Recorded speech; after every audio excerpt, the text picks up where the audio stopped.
Are you ready to take the Holy Communion? Amen.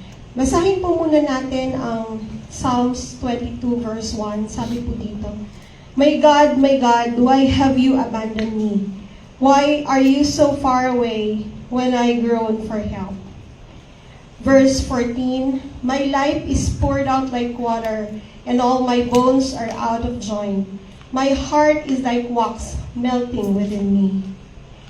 Verse 16 to 18, my enemies surround me like a pack of dogs. An evil gang closes in on me.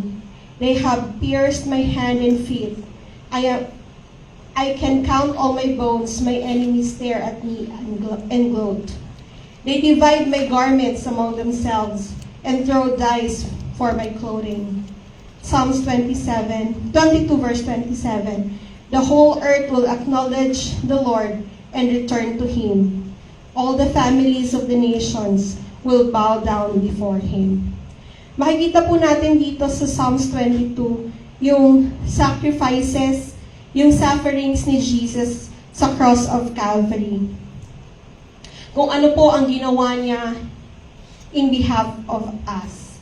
Sobrang pagkapahiya, sobrang sakit, that even His clothes, nahubaran na siya, pinag-draw pa, pinag-draw lots pa.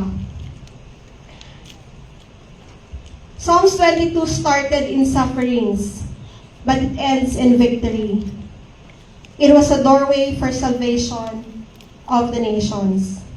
And as we partake the bread and juice that symbolizes the body and the blood of the Lamb, let us remember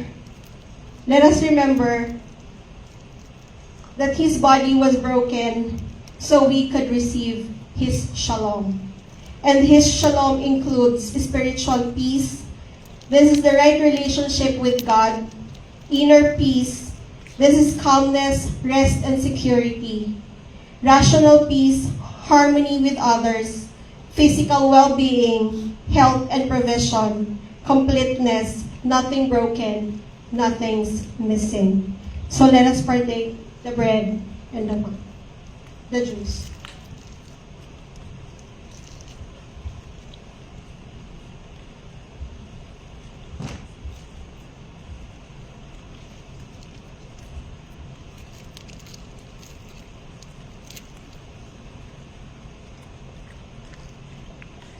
Heavenly Father, we thank you for remembering, Lord God, what you have done on the cross of Calvary.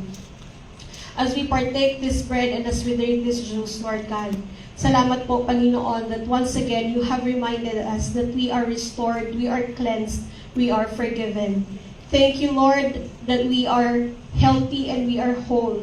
Thank you, Lord, that we have completeness and we are always you have promised us, Lord God, that we are complete and nothing is missing, nothing is broken. Salamat po, Ama, sa iyo ang papuri, pasasalamat at pagsamba sa pangalan ni Jesus.